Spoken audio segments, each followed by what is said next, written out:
Welcome to Regent Park TV, I'm Gabriel. St. Luke's Church redevelopment sparks debate over heritage and affordable housing. At the January 13, 2026 meeting of the Toronto and East York Community Council, Ward 13 Toronto Centre Councillor Moise brought forward a staff recommendation to approve planning changes for 353 to 355 Sherbourne Street and 157 Carlton Street, the site of St. Luke's United Church. The church is currently an important community hub, hosting the Allan Gardens Food Bank, which operates twice a week and provides critical support to residents during the ongoing affordability crisis. The proposal would allow a 48-story rental tower to be built on the church property, replacing a much smaller 12-story plan approved by City Council in 2022.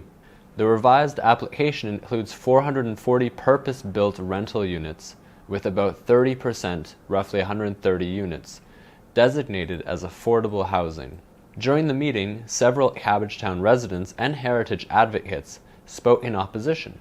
They raised concerns about the height and scale of the tower, saying it would overwhelm the historic church, set a risky precedent within the Cabbagetown Northwest Heritage Conservation District, and weaken long-standing heritage protections. Others questioned financial transparency, possible wind impacts, traffic and parking pressures, and the effect of shadows on Allan Gardens and nearby community spaces.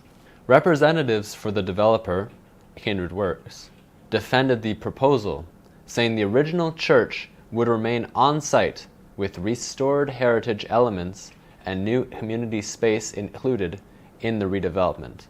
City planning staff told councillors the project fits the area, pointing to other approved tall buildings along Sherbourne Street. Councillor Moise acknowledged the strong concerns raised by residents and said he was initially uneasy with the scale of the proposal. However, he pointed to the housing crisis and provincial planning rules as reasons he could not justify refusing the application. Councillor Moise ultimately moved to adopt staff's recommendation, and the item passed at committee.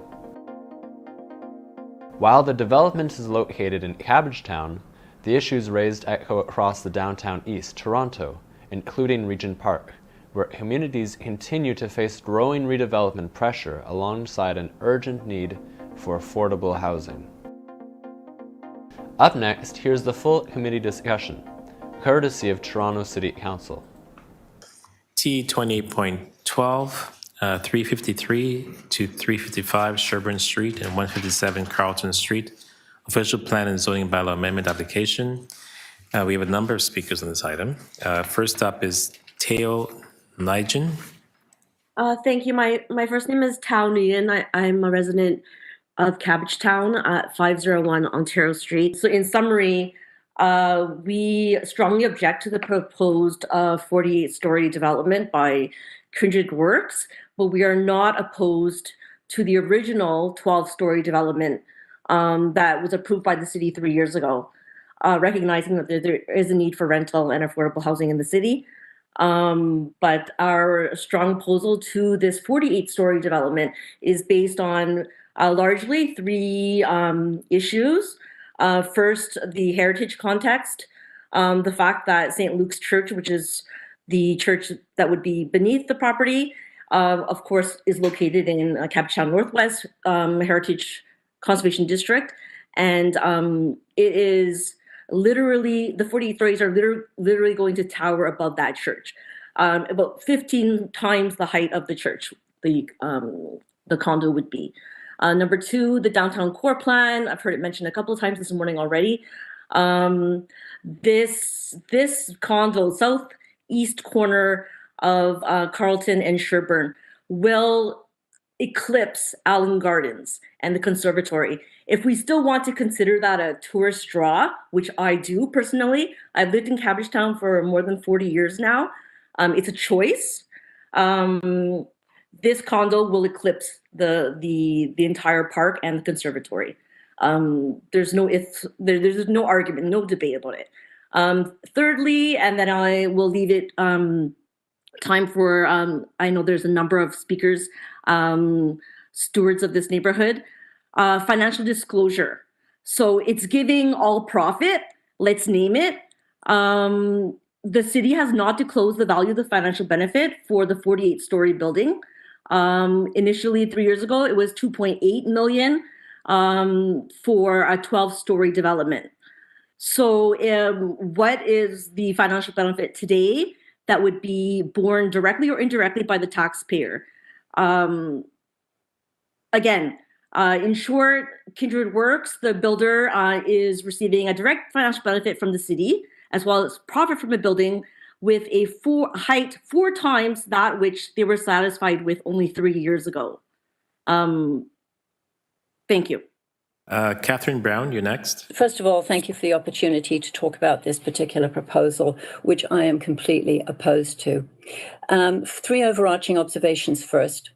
You'll note that about 25 people have written with opposition to this particular project, and I really hope you will take notice of that opposition.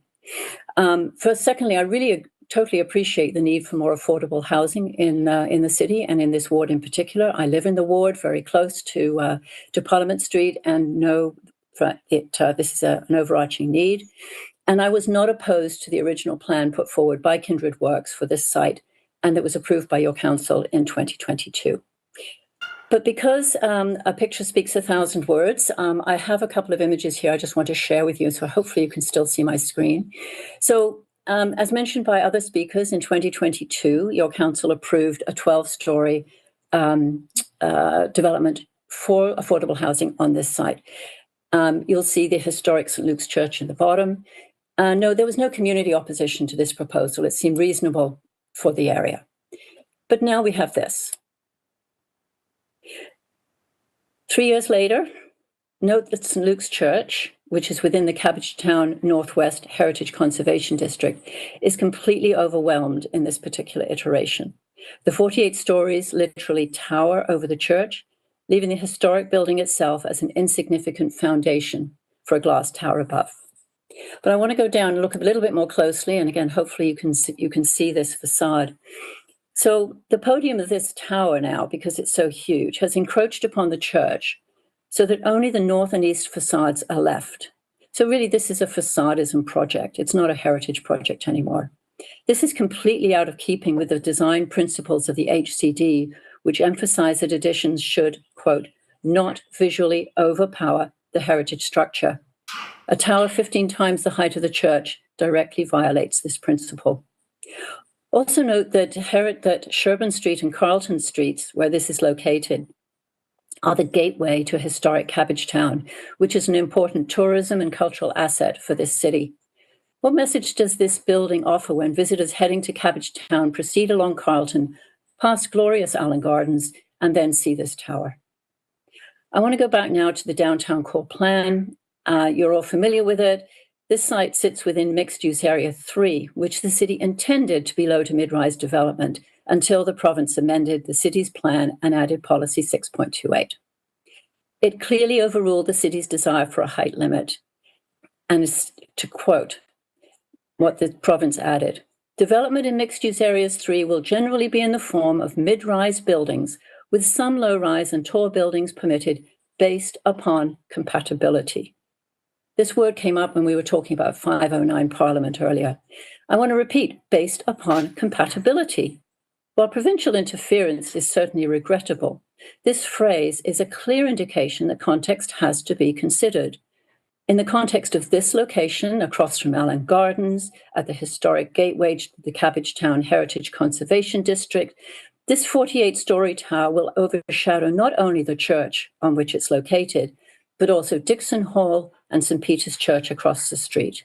So how is this project compatible? The planning report does not address this issue. And finally, approval of this application sets a dangerous precedent for the entire HCD. The mixed-use area 3 identifies Sherbourne, Carlton, and Parliament Streets in Cabbagetown as within this context. So if a 48-story hyper-tall building is permitted at this location on Sherbourne Street, a precedent is being set for the same height to be permitted along streets in the heart of Cabbagetown. There will be no future protection for one of the most iconic, historic, neighbourhoods in this city. I thank you for your consideration and trust you will reject this proposal. John Todd. Okay, you should see an image on the left, which is the original proposal that has been referred to at 10 stories. And as you've heard, there were essentially no objections to that proposal. When I went to a public meeting on this project, the image that was shown as the new project is the one that is in the middle now.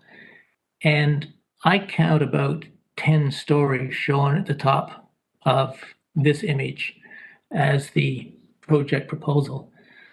The 10 stories is comparable to the original proposal. So looking at this and what I saw at the first public meeting I attended was saying, well, it's reconfigured, but it's not all that different. And you can see in those two images, the scale of the church is roughly the same. But of course, 10 stories is not the same as 48 stories. So later in the process, somebody put together an image which shows the scale of the 48 stories, completely different than the image I saw in the public meeting. And when we speak to the question of compatibility, you can see Cabbagetown in behind this building. You can see buildings up around Wellesley, which are also much lower. And you've heard mention already of, and for other projects, of the compatibility question. This is, to me, quite clearly dramatically different from anything that exists, dramatically different from the Cabbagetown community. This is also right across from Allan Gardens, has been mentioned. Compatibility becomes key, in my view.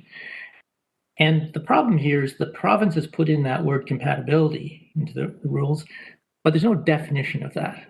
So staff, how does staff deal with that? How do we deal with that? It's wide open. But there's a power of precedence, and it's already been mentioned, a decision in this process will be setting a precedent for development in all that area in behind the buildings you can see, which is all almost ground level rise. Mr. Todd, you have time, so please, please wrap up. Okay, and all it's saying is that compatibility is key. This picture, to me, speaks the compatibility issue and demonstrates the incompatibility, which has not been addressed by the staff report and needs to be addressed by this committee and ultimately by council. Carly Forrester. Thank you, Mr. Speaker. I have with me, just to help with consolidating time, Katie Hickey from Bousfields and David Constable, also from Kindred Works. We just wanted to start off by thanking staff for working with us on this project. I wanted to introduce the project, and then I'm going to pass it over to Katie for a quick overview of the policy, but we're really here to answer questions. We've reviewed staff's report and agree with their recommendations, and just want to answer any questions from councils. So this project is a redevelopment by Kindred Works to work with St. Luke's United Church to redevelop 353 and 355 Sherbourne. We're proposing a 44-story building atop the church that would include up to 440 purpose-built rental units, of which we're underlining 30% of those to be affordable, working with staff through a Section 37 agreement and a contribution agreement to ensure those. This is an increase from the previous proposal, and we also are underlining 15,000 square feet of community space in the church to be retained, as well as 250 square meters of a privately owned public space in front of the church. And I'm just going to pass it over to Katie to do an overview of the policy. Thanks, and thank you for the opportunity to speak today. As Carly mentioned, the proposal will include 440 residential dwelling units, including 30 affordable, 1,450 square meters of community space, and then the 250 square meter POPs. Just to respond to some of the questions that were heard virtually, I did want to note that we did provide a shadow study as part of the application, and just to clarify that the proposal does not cast cast shadow on Allan Gardens between 10 a.m. and 6 p.m. during the equinoxes, and there will be no shadow cast on the conservatory within Allan Gardens. In terms of the heritage context, as Carly noted, the St. Luke's Church is going to be retained in situ, and the base building incorporates a reveal floor between kind of the heritage structure and level 6, and that will include a 6-meter setback from Carlton Street and then 18.9 meters from the south lot line. And the purpose of the reveal floor is to provide additional space between the retained heritage building and the tower massing so that the entirety of the church spire will fall below the tower portion of the building. In terms of the downtown plan, so as others have noted, the subject site is located within the downtown. It's within the College Street protected major transit station area, and these are locations where intensification is encouraged. The subject site is designated mixed-use areas 3 in the downtown plan, and as others noted, the policies of the downtown plan do permit tall buildings subject to achieving compatibility. And there are policies of the downtown plan and the supplementary tall building design guidelines which speak to transition as a means to achieve compatibility. So this could include things like setbacks, separation distances, different design methods, and kind of other related means. So in this instance, again, the church is being retained, and then the tower portion of the building does include setbacks from lot lines and achieves a approximate 20 meters separation distance from the nearest neighborhood's designated properties. Why did the applicant decide to revise the original plans from 2022 to now? The 2022 plans were conceived of before COVID. There's a few major reasons why they're reconsidered. I think there's been a more acute understanding of the housing crisis in Toronto and the ability to provide more housing on the site, which wasn't achievable in the original design, though it was desired. The second one is that in the 2020, I say 2020 because that's when the design started of it, conception, there was significant funding available through several federal programs for community spaces to be funded, which are no longer available and were not possible or not achievable on this project, primarily because they eliminated the ability for religious purposes to be there. Even though this is a community space that will be open to many different user groups, there still will be St. Luke's United Church will continue to operate within the building. And then that necessitated more density support to support the ability to pay for that restoration of what is a building that is at the end of its life at its current state. The heritage structure needs between $20 and $30 million worth of work to make it usable beyond the next, say, 6 to 18 months. So those combined made it necessary to adjust to make a viable project to go forward. And remind me again how many affordable housing units will be in this new development? It's 30% of the units will be below market, and that equates to, I don't know the exact number. Currently, we're around 131 to 132 units. Okay. Okay, thank you. Those are my questions. Yes, I have some questions. Oh, go ahead, Councillor. What do you mean by below market? Is it 80%, 60%, 40%? What is it? Through the chair, we're still working with staff on what that would mean, but we're currently underwriting to the City of Toronto's definition of 100% of average market rent or the income definition, whichever is lower. But we're working with staff based on the definition that the city has. So you don't have that determined yet? Through the chair, we're still fairly early in the underwriting process. We have to submit our application to Canada Mortgage and Housing Corporation, and we can't do that until we have an approved zoning application, which would help us underwrite the specific levels of affordability. And then you're the planning firm that's assisting Kindred Works? I work for Kindred Works. Katie Hickey here is our consultant. Works. And you've got Bose Fields working for you, or are you doing the development? Who's the developer and who's the planning consultant? Kindred Works is the developer and Bose Fields is the planning consultant. And have you ever built something of this nature before? Sorry? Have you ever built something of this? Is St. Luke's an Anglican or a United? It's United Church, yep. It's a United Church, Yep. So that's part of the property, and Kindred Works is a United Church grouping set up for development. And where are the other developments that you've built? I know there's one in Hamilton, 40 units. Where else? Yeah, there's 3 projects being completed in the next couple of months. There's one in St. Catharines that's 42 units, I think. 42 units. Yeah, St. there's another one in Hamilton that is 44 units. 44 units. There's one being completed in Riley that's 48 units. There's one under construction in Ottawa right now that's 81 units. We're about to start construction on 155 units in Scarborough in the next few months. Which address?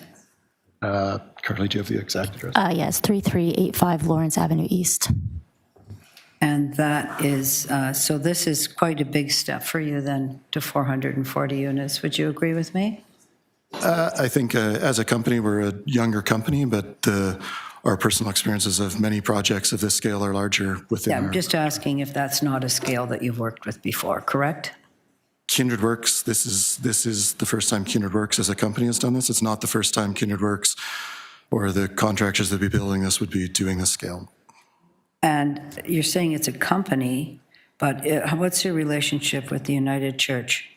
United Church is an investor in Kindred Works. Oh, and who are the other investors, please? The staff, the rest of the company is owned by the staff.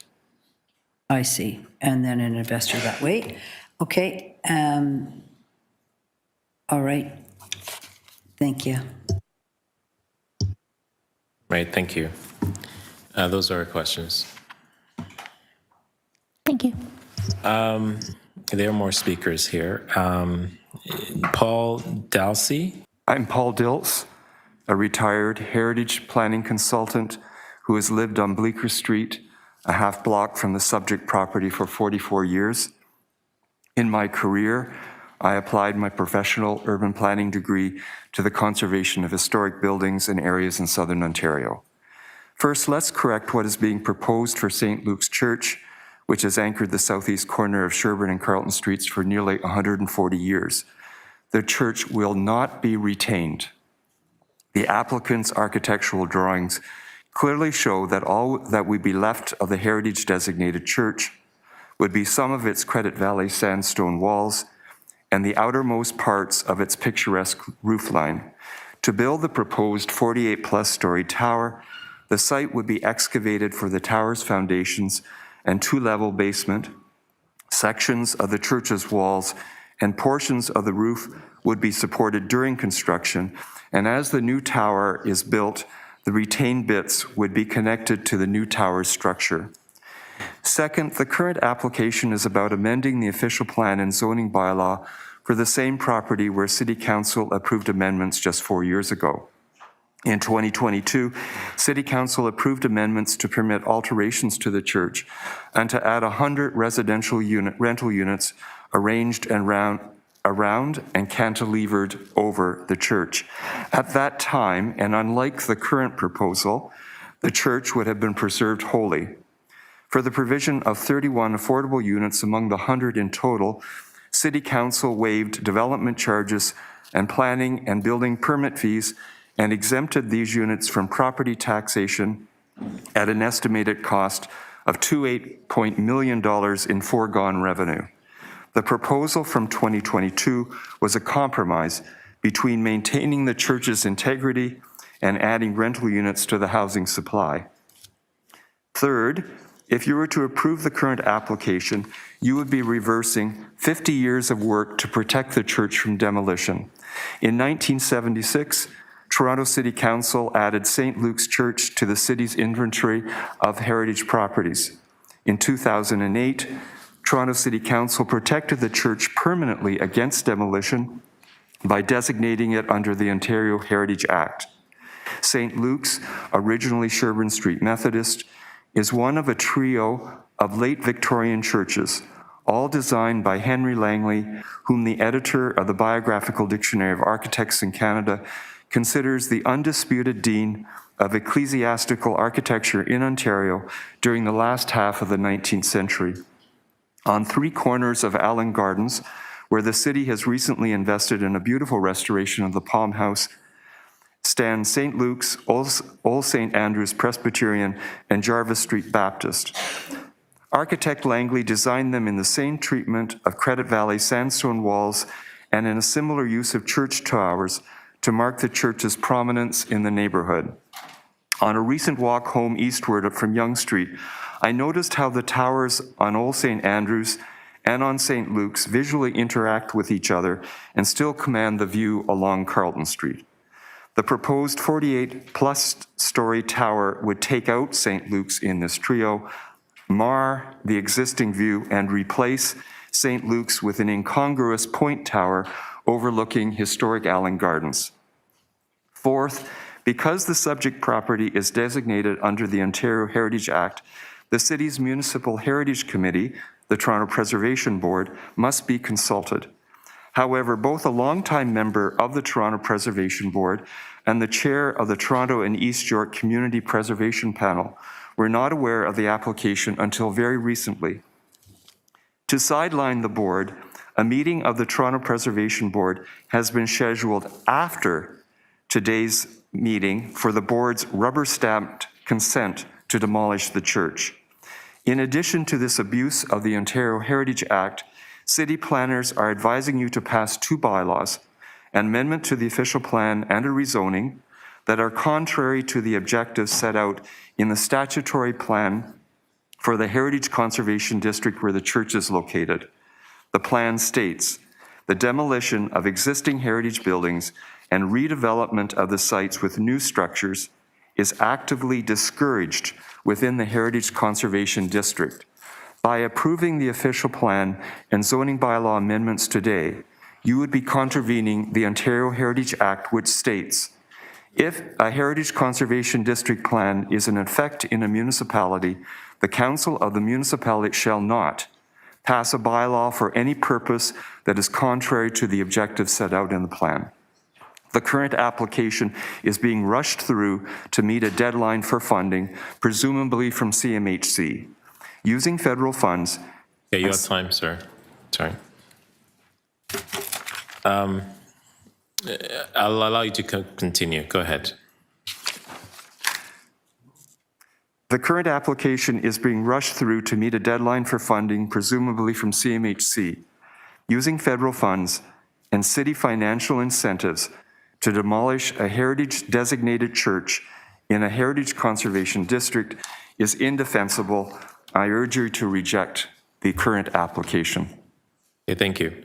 Jeanette Porter, are you here? I am a person who lives a couple of blocks away from the church. I echo the sentiments by previous speakers regarding the original 12-story design and believe that the 48 stories is excessive, sets a dangerous precedent, and does not reflect the local character and context, as is required in the Toronto Official Plan Part 4.1.5 C and D and 6C.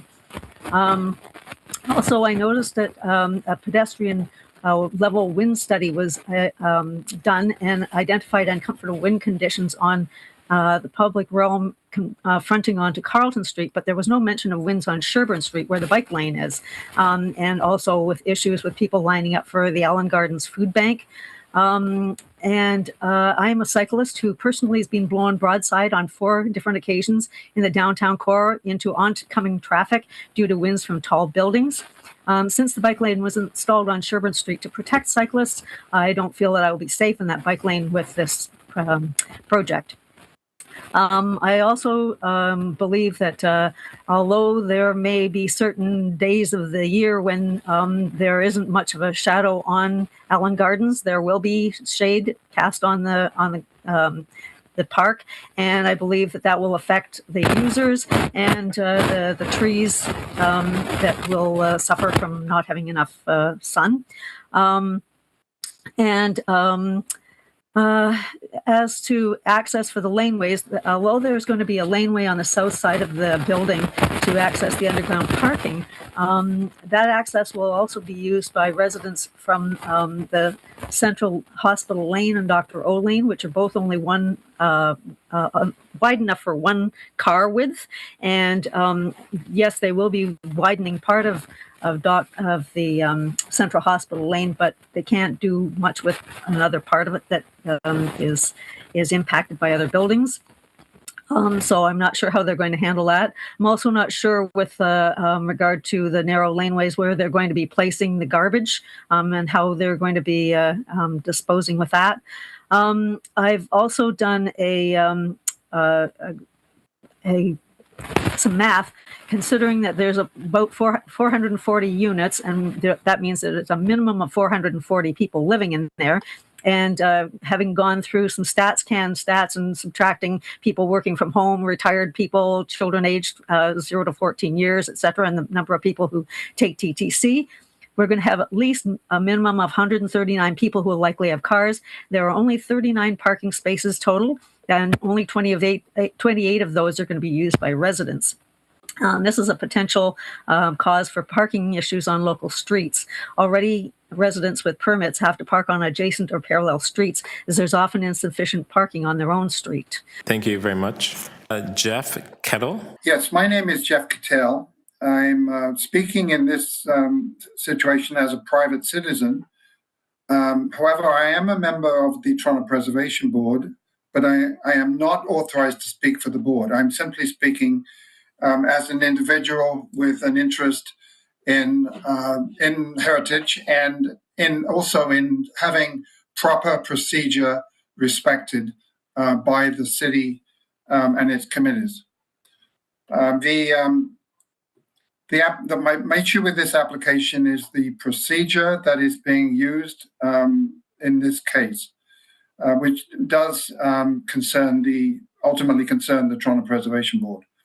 In 1976, Toronto City Council added St. Luke's Church to the city's inventory of heritage properties.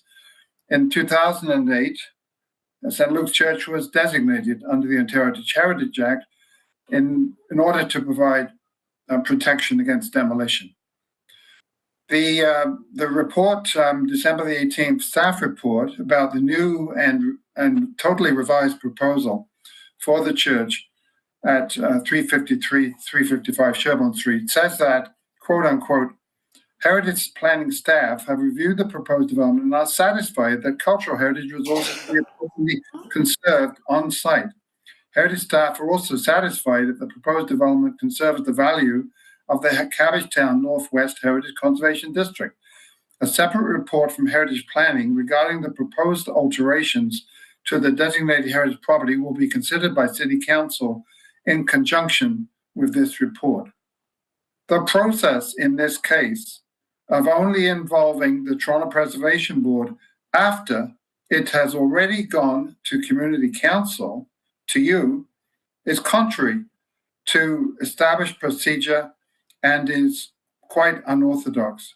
In my years of involvement on the Toronto Preservation Board and previously with the panels, I don't ever recall it.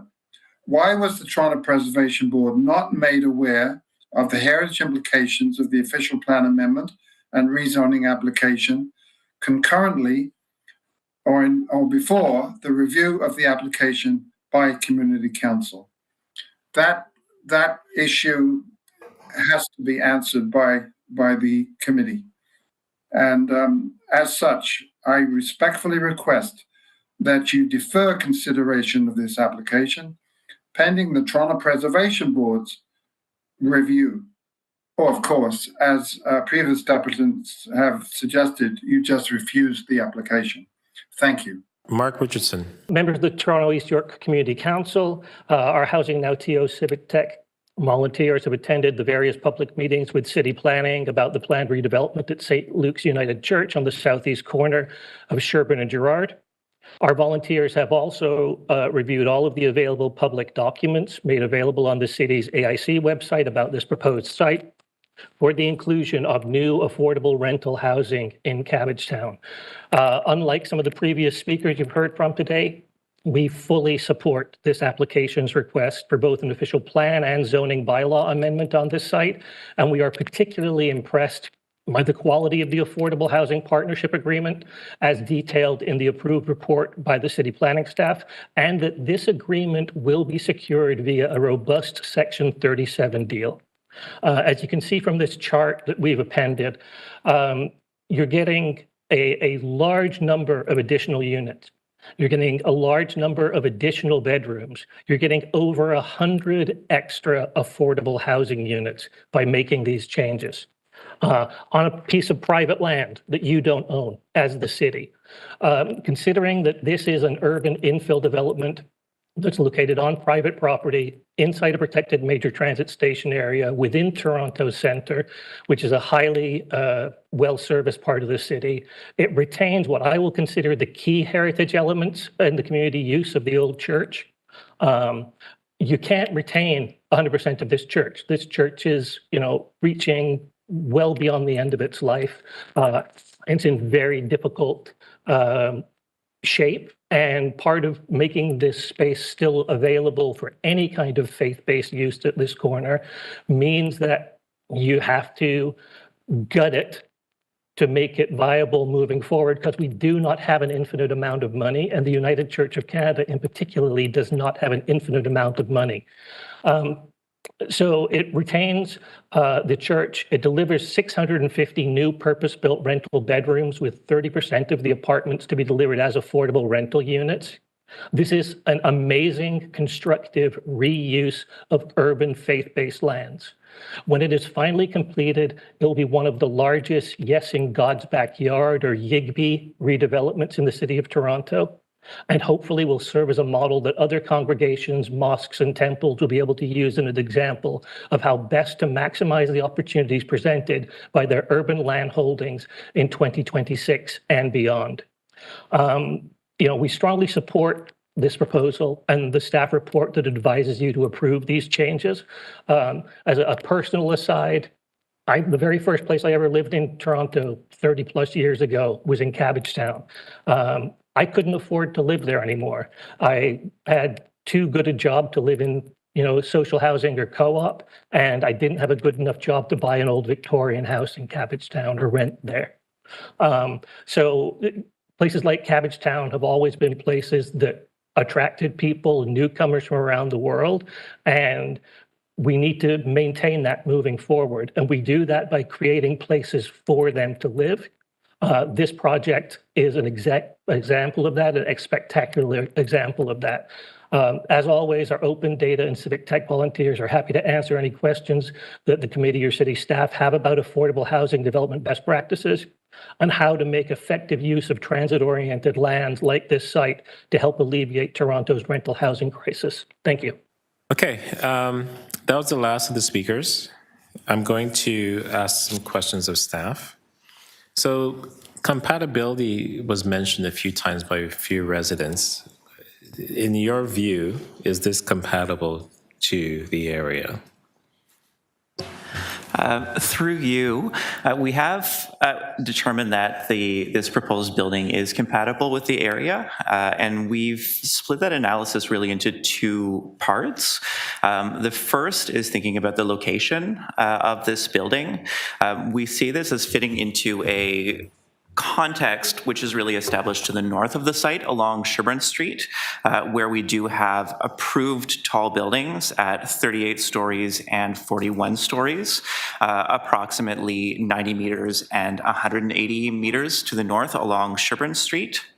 And we see this site fitting into that context in part because of the lot characteristics here, where the lots are larger and the block is characterized by existing mid-rise development and approved tall buildings, which is quite distinct from the lower rise areas to the east of this lot. We also have noted that this site is located within the Cabbagetown Northwest Heritage Conservation District, which does include that entire stretch of Sherbourne Street running from this site up to Wellesley Street, in which those tall buildings have been approved. And then we also have noted the relationship to Allan Gardens, given that this building is located at the northeast side of Allan Gardens. There are negligible shadow impacts on the park, which distinguishes this site from sites further south along Sherbourne Street. because there isn't that sensitivity around shadow impacts. So apart from looking at the location and the lot here, the context, we also have looked at the design considerations which are being used to improve compatibility with the surrounding area. So one design consideration is retaining the existing church in situ, and the tower is providing appropriate step backs on all sides, providing transition to the lower scale development to the east and the south, and allowing that church to be conserved and continue to define the public realm. We also note that the tower portion is set back substantially from Sherbourne Street at about 19 meters, which is significantly more than would be typically required by the tall building guidelines. The tower is very slender at approximately 750 square meters, and it is raised above the church, only beginning above the church spire at level 6. And there is also a new 250 square meter privately owned, publicly accessible space that's proposed fronting onto Sherbourne Street, which helps improve that interface with Allan Gardens across the street. And so for those reasons, we do consider this building compatible with its context. Okay, thank you. And is this site within the major transit station area? Yes, it is. It's located within the College Station, protected major transit station area. And while not before TYCC, how do staff believe this proposal's heritage easement report compares to the 2022 heritage easement approved for this site? Yeah, I'll pass this question over to our heritage staff who are here. Hi, through you, Mr. Chair. We do believe that this proposal retains, it's an improvement on the 2022 proposal as it retains the historic church and part of the former Sunday school building. The conservation strategy for the property is actually very similar to the scheme that was approved in 2022, but now the building obviously has taller massing, but it's much more simple in design. And the tower form and podium height actually give a greater space between the historic church, which is considered to represent an improvement that gives increased visual prominence to the church and its towers. Thank you. And just one final question. It's because of the province's amendment that we're allowed to have a 40-story building on this site as well, right? Through you, yes, that is correct, that the amendments that were made to the downtown plan do allow for tall buildings within mixed-use areas 3, where the development is compatible with the context. Okay. Okay, those are my questions. Thank you. So go ahead, Councillor Perks. Thank you. I just want to clear up something that I heard during a couple of deputations. The legislation pertaining to heritage does not require that Community Council consider advice from the Preservation Board, but rather requires that City Council have that advice in hand. Is that correct? Through the chair, it's Abby Moskovich with Legal Services. That is correct. So we're completely within our rights to consider the zoning at this moment? Absolutely. Okay, thank you. Additionally, on just a different issue, when we're reviewing an application for its planning merits, we review the application, the height, the density, all of that stuff, not the applicant. We don't evaluate applicants. Is that correct? That's correct. Thank you. Really, I'm of two minds when it comes to this application. You know, I was very pleased with the original application back in 2022. And this, again, change happened quickly for us. And I know the applicant explained why that is. And I do see the benefits of the change in regards to having over 130 plus affordable units here as well. I know we are in a housing crisis. And I'm pleased to hear that this will not impact Allan Gardens in regards to shadows as well. That, for me, that's always a concern. And when it comes to other applications around the park, I've also made sure that the park has been protected, especially with the investment the city has made in the Palm House. So that's a positive. But